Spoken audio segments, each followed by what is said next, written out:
Hello दोस्तों, देखिए मेरे पास में एक पोको S3 है। ये डेड कंडीशन में है। ठीक है। सबसे पहले हम देखेंगे कि इसकी डीसी रीडिंग क्या है। जैसे हम इस बोर्ड को पहले बाहर निकाल लेते हैं और हम अपनी डीसी सप्लाई मशीन से इसको देखेंगे कि ये मशीन कितना एम्पियर ले रही है। ठीक है। तो यहाँ हमने वी बैट डाला और यहाँ हमने इसको टच किया और यहाँ पर ये थर्मल निकला हुआ है इसका। ठीक है। अब हम यहाँ पे पावर की को ट्रिगर करेंगे। देखिए, तो ये 210-11 जाकर रिटर्न आ रही है, क्योंकि हाई हम पकड़ेंगे, हम कभी लो नहीं पकड़ते ना। तो जो सबसे ज़्यादा नंबर है ना, वो नंबर है। तो आप देखेंगे कि ये 200 तक जा रहा है और वापस क्या आ रहा है, रिटर्न आ रहा है। तो ये प्रॉब्लम किसकी हो सकती है? आइए हम इस पर थोड़ा डायग्नोस करेंगे और फिर हम इस पर काम करेंगे। सो हाय डियर्स, जैसे कि आपने देखा कि इसकी हमने डीसी रीडिंग आपको बताई है और ये किस तरीके से 210 रीडिंग तक जा रहा है। ठीक है। और आप देख सकते हैं कि यहाँ पर अभी बोर्ड में ऐसा कुछ काम तो हुआ नहीं है। तो सबसे पहले हम थोड़ा इसका आई डायग्नोस कर लेते हैं और थोड़ा इसके वोल्टेज चेक करके। अभी सबसे पहले तो हम इसका यूएफएस और इसका जो सीपीयू है, दोनों उतार कर हम एक बार वापस लगाते हैं। और डायरेक्ट हम सिर्फ सीपीयू भी कर सकते हैं, बट हमें दोनों एक साथ करना है। अगर हम ये दोनों एक साथ करेंगे तो इसमें हमारा फायदा ये होगा कि हमारा काम भी जल्दी होगा और दोनों को साथ में यूएफएस भी टेस्ट हो जाएगी और सीपीयू भी लग जाएगा। तो हमेशा मैं जो भी टेक्नीशियन है उसको यही हिदायत दूंगा कि जब आप पेस्टेड पे काम करें तो दोनों को एक साथ निकाल कर फिर एक साथ लगा दें। और फिर इससे हम ये भी चेक कर सकते हैं यूएफएस लगा के कि ये डायरेक्ट पोर्ट बना रहा है कि नहीं बना रहा। बहुत सारी चीजें हैं ऐसा। और यूएफएस के नीचे हम इसके सारे वोल्टेज भी चेक कर सकते हैं। ठीक है। तो चलिए आइए शुरू करते हैं। क्योंकि ये जैसे कि 200 तक वोल्टेज तो ले जा रहा है, मुझे लग रहा है इसका पावर सेक्शन बिल्कुल ओके होगा। ये वोल्टेज पावर का अगर हम एक ही वोल्टेज चेक कर लें जो कि इसका पीएस होल्ड है, तो भी हमारे लिए काफी है। हमें ये सारे वोल्टेज या बक लाइन चेक करने की जरूरत नहीं है। अगर वो वोल्टेज भी हमारा आ रहा है, लाइक ईडीएल वोल्टेज भी अगर हमारा बनता है, तो भी हमारा सब कुछ मैटर ओके ही होगा। तो इसके अंदर दो पावर ऐसी आती है, एक पीएम और एक पीएम एल। ठीक है। तो जैसे कि आप देख सकते हैं कि यहाँ पर जो ईडीएल है वो हमारा ये दो पॉइंट है। ठीक है। अब हम बेसिकली बोर्नियो में देखेंगे कि क्या हमारा ये ईडीएल पॉइंट है। क्योंकि देखो, इसके अंदर दुनिया भर के अगर हम चेक कर लेंगे वो वोल्टेज, तो कोई मतलब नहीं है हमें, क्योंकि ये रीडिंग ऑलरेडी 200 दे रहा है। हम इसके अंदर सटीक वोल्टेज चेक करेंगे और हम सीधे डायरेक्ट आईसी पे काम करेंगे। ठीक है। बोर्नियो में जो इसके हिसाब से दिखाई दे रहा है, जो ईडीएल का पॉइंट है, जो हमने अगर इमेज में देखा है, तो ये पैड बता रहे हैं। और इस पैड पर ये जो दो कंपोनेंट यहाँ पर दिखाई दे रहे हैं आपको, इस पैड पर ये जो दो कंपोनेंट दिखाई दे रहा है आपको, यहाँ पर लिखा होगा फोर्स यूएसबी बूट और यहाँ पर लिखा है 1.8। जब इन दोनों को शॉर्ट किया जाता है तो ये सेट ईडीएल पे आता है। हमें सिर्फ इतना चेक करना है कि क्या यहाँ पर 1.8 वोल्टेज बन रहा है कि नहीं बन रहा। और ये 1.8 वोल्टेज आप देख सकते हैं सब जगह जा रहा है, जो कि वीआईओ 1.8 की जैसे ऐड कर रहा है। ठीक है।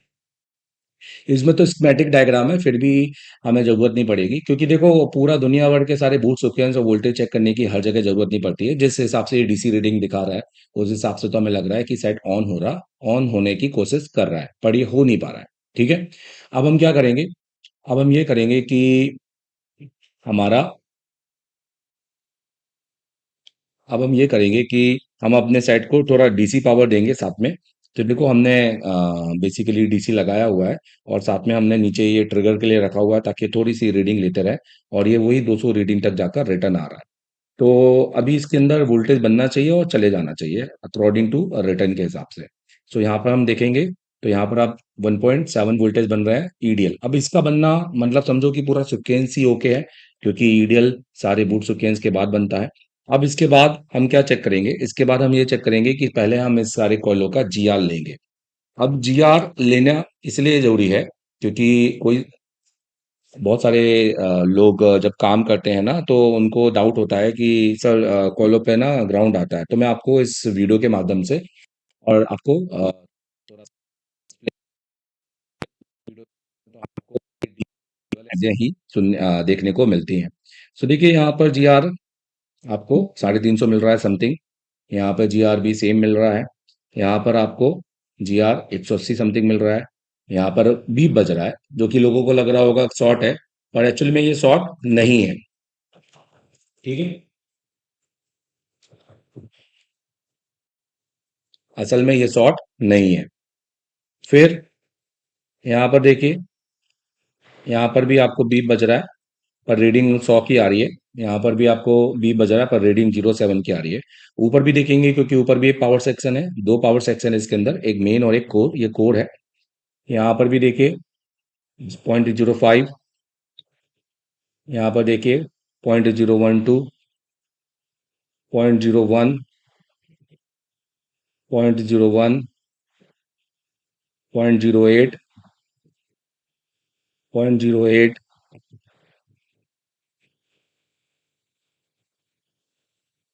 0.12 एंड 360। तो मतलब आप जैसे कि आपने देखा कि सब पर आपको ग्राउंड ही आ रहा है, पर एक्चुअल में ये शॉर्ट नहीं होता है। नहीं तो बहुत सारे लोग तो टेक्नीशियन तो उठाकर मुंह उठाकर इस पर शॉर्ट किलर डाल देते हैं।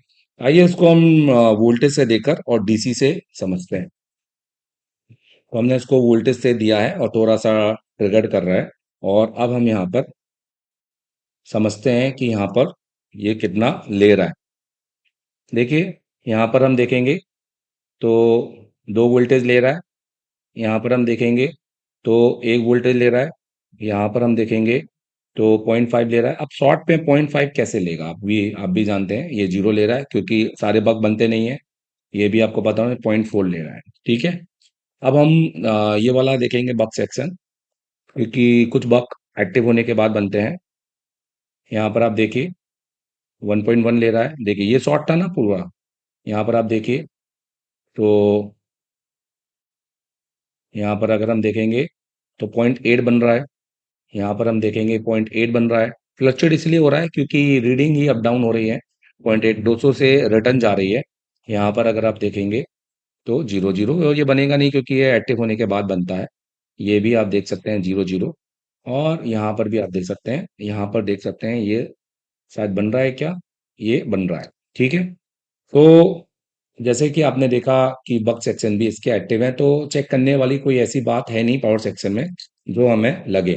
इसलिए मैं डायरेक्टली इन दोनों आईसीयू पे ही काम करना चाहूँगा। सैमसंग का यूएफएस लगा हुआ है, और सीपीयू भी आप देखें तो कॉलकम का है। ठीक है, हम इसमें डायरेक्टली सीपीयू भी उतार सकते हैं, बट जैसे कि रीडिंग आ रही है ये यूएफएस का भी फॉल्ट हो सकता है। क्योंकि अगर हम डायरेक्ट सीपीयू उतारेंगे तो भी कोई दिक्कत नहीं है, उसके बाद में हम अगर नहीं होता तो हम यूएफएस को करके भी हम इसको रिपेयर कर सकते हैं। आइए चलिए इसको रिपेयर करते हैं।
तो चलिए देखिए, हमने इसका सीपीयू और इसका यूएफएस उतार दिया है। अब हम इसको डीसी मशीन से चेक करते हैं कि ये कितना क्या बूट ले रहा है। अभी भी क्या ये हाई बूट पे जा रहा है क्या?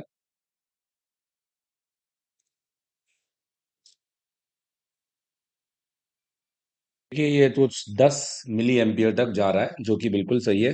पावर को विदाउट सीपीयू, विदाउट एमएमसी या यूएफएस 25 मिली एम्पियर के नीचे ही होना चाहिए। अगर ये 0 0 होता तो फिर मैं पावर भी चेक करता, क्योंकि 0 0 भी होता नहीं है। ठीक है। अब हमारा बोर्ड ओके कंडीशन में है। हमें इसमें बस सीपीयू और यूएफएस लगाना बस है। ठीक है। डन। तो सबसे पहले हम यू सीपीयू करेंगे, क्योंकि उससे हमें जो रीडिंग मिलेगी वो सीपीयू वाली रीडिंग देखने को मिलेगी, जो स्टक वाली रीडिंग है।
समझ रहे हो? अभी ये काम करो, कल आके वो डाटा डालना है क्लास का। जी। तो चलो, अब हम हमारा सीपीयू, जैसे कि हमने सीपीयू और यूएफएस दोनों ही रिवॉल्व कर लिया है। अब हम अपना दोनों ही एक एक करके लगाते हैं। तो पहले जो सही तरीका है वो है सीपीयू का।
तो देखिए मैंने फोन का जो है सीपीयू लगाया है। अब मेरा रीडिंग कितना आना चाहिए आप लोग गैस करके बताइए, अगर ये सही होगा तो। तो देखिए मेरा एकदम सही आ गया है। जो पहले हो रहा था, उचक रहा था रीडिंग, वो उचक नहीं रहा है, वो स्टेबल है। मतलब प्रॉपर तरीके से ये ओके हो गया है। अब हम इसके अंदर यूएफएस लगाएंगे। और मुझे लगता नहीं है कि यूएफएस को प्रोग्राम करने की जरूरत है या इसकी कोई प्रोग्रामिंग देखने की जरूरत है। ठीक है, मैं इसमें डायरेक्ट यूएफएस लगाऊंगा। और अगर ये लगाकर अगर हम इसको सक्सेसफुली चालू कर देते हैं तो मैं आपको इसका यूएफएस प्रोग्रामिंग अलग से वीडियो एक डालूंगा बनाकर। ठीक है।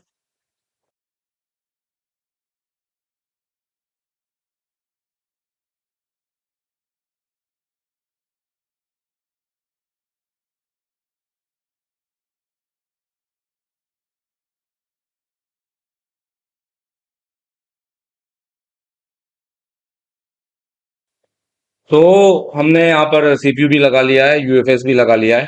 ठीक है। अब हमारा फाइनल देखना है। हमने इतनी सारी टेस्टिंग करने के बाद, हालांकि हमने अभी बहुत सारी ऐसी टेस्टिंग है जो नहीं की है। और रीजन ये है कि उसको अभी टेस्टिंग करना बनता नहीं है। जो पहला चरण है वो हमेशा यही होता है।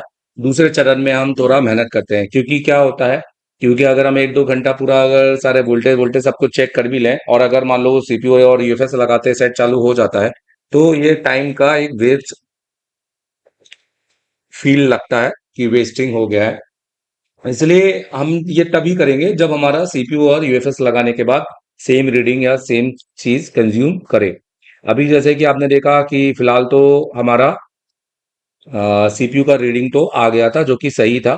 और अब हमारा यूएफएस लगने के बाद अगर ये अभी भी स्टक में जाता है, तो पहले हम चेक करेंगे कि आसपास के कोई कंपोनेंट तो नहीं निकले हैं। दूसरा, अगर उसके बाद भी जाता है तो फिर से इस आईसी को निकाल के एक बार दोबारा लगाएंगे, देखेंगे कोई पैड वैड ऐसा तो नहीं है जो कनेक्टेड नहीं है। और अगर उसके बाद भी नहीं हुआ तो फिर इसकी हम प्रोग्रामिंग पे जाएंगे। ठीक है। तो चलिए, हमने इसका सीपीयू जो है वो रिवॉल्व कर लिया है और यूएफएस भी लगा लिया है। दोस्तों मैंने इसको है ना थोड़ा सा और डायग्नोस किया है, और मैंने इस पर थोड़ा सा और काम किया है। मतलब मुझे वीडियो को कट करना पड़ा क्योंकि उसके बाद भी सेम रीडिंग आ रही थी, तो मैंने सोचा कि पहले आप थोड़ा डायग्नोस कर लूँ, उसके बाद मैं एक जो फाइनल सोल्यूशन उस पर आऊँ। ऐसा तो वीडियो बनता ही जाएगा बनता ही जाएगा। इसलिए अब मैंने जो डायग्नोस किया है उस पर मैंने दोनों पावर आईसीयू को भी चेंज किया, बट फाइनली जो मैंने सोल्यूशन देखा वो थर्मल कैमरे से देखा। तो मैं आपको दिखाना चाहूंगा। पहले तो आप रीडिंग देखिएगा, तो सेम रीडिंग पे अभी सेट, ये देखिए। और ये काफी आपको सीखने वाला एक केस स्टडी होगा। ये देखिए, अभी आप रीडिंग देखेंगे तो आपको सेम रीडिंग पे सेट देखने को मिलेगा, जैसा पहले आ रहा था। देखिए, ठीक है। ये देखिए, यही समथिंग रीडिंग जाकर जीरो आ रही थी। मतलब आपने देखा था कि 200 तक रीडिंग जा रही थी और जीरो तक जा रही आ रही थी। ठीक है, ये रीडिंग थी हमारी। देखिए, ये 200 तक गई और जीरो तक आ रही थी। अब इसको मैंने थर्मल से भी चेक किया। तो आइए मैं आपको थर्मल कैमरे से इसको चेक कराना चाहूंगा। मैंने यहाँ पर थर्मल कैमरा एक्टिवेट करके रखा हुआ है। देखिए,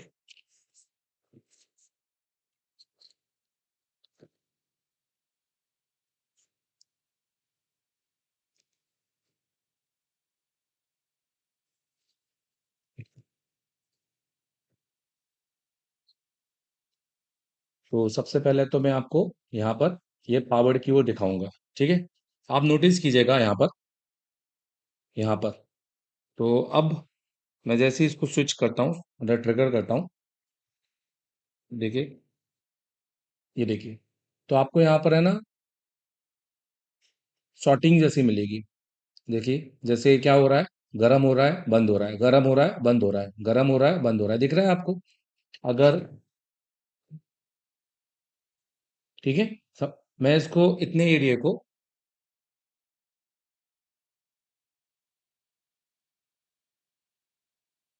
जूम करके आपको दिखाता हूँ।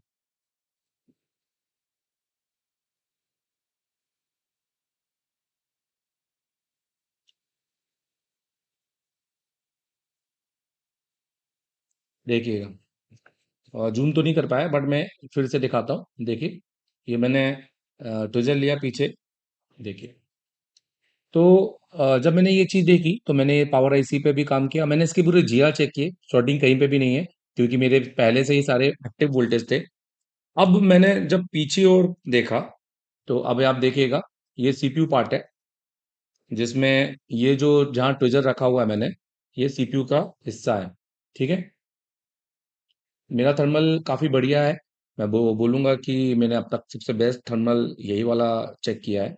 अब देखिए, जैसे ही मैं ये देखिए, जैसे ही मैं इसको रखूंगा, तो देखिए, ये देखिए सीपीयू पूरी तरीके से शॉर्ट हो रहा है। ये देखिए, मतलब रीडिंग, आप डीसी की रीडिंग भी देखिएगा साथ में, वही 150 200 150 200। और देखिए सीपीयू पूरी तरीके से हो रहा है। और सीपीयू की वजह से हल्का सा रैम हो रहा है, और रैम का प्रॉब्लम नहीं है। देखिए सीपीयू पूरी तरीके से हो रहा है यहाँ पर।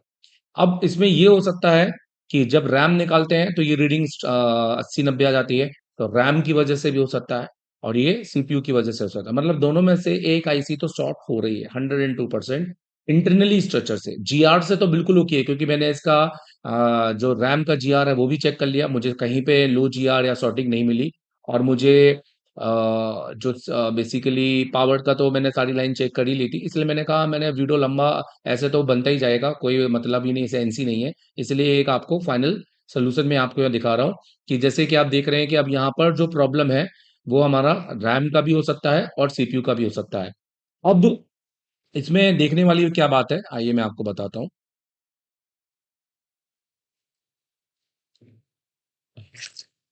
बहुत सारे लोगों को पता नहीं होता ये बात, क्योंकि देखो 150 200 की रीडिंग पे आकर है ना, हमारा दिमाग सिर्फ एक ही चीज में दौड़ता है, सीपीयू और एमएमसी, सीपीयू एमएमसी और रैम। देखो आप लोगों को मैं आपको बता दूं, अगर आपके सेट के अंदर, पहली बात तो कॉलकम का सेट है, कॉलकम के सेट के अंदर अगर आप यूएफएस लगी है, तो पहली बात तो यूएफएस आप चेंज नहीं कर सकते हैं, क्योंकि इसकी आरपीएम की रीड नहीं होती है अभी फिलहाल। और अगर हम इसकी यूएफएस चेंज करते हैं, मतलब रैम चेंज करते, तो हमें बेसिकली इसकी आरपीएम की नहीं जनरेट कर पाएंगे, और ना ही इससे हम कॉपी कर पाएंगे पुरानी वाली से, क्योंकि अभी रीड राइट का कोई सीन नहीं है। इसलिए, और अगर हमें करना होगा तो पेयर ही चेंज करना पड़ेगा, मतलब एक नया सीपीयू लगाना पड़ेगा। ठीक है, तो अभी फिलहाल के लिए तो मेरे पास कोई सीपीयू नहीं है, तो मैं लगा के नहीं दिखा सकता।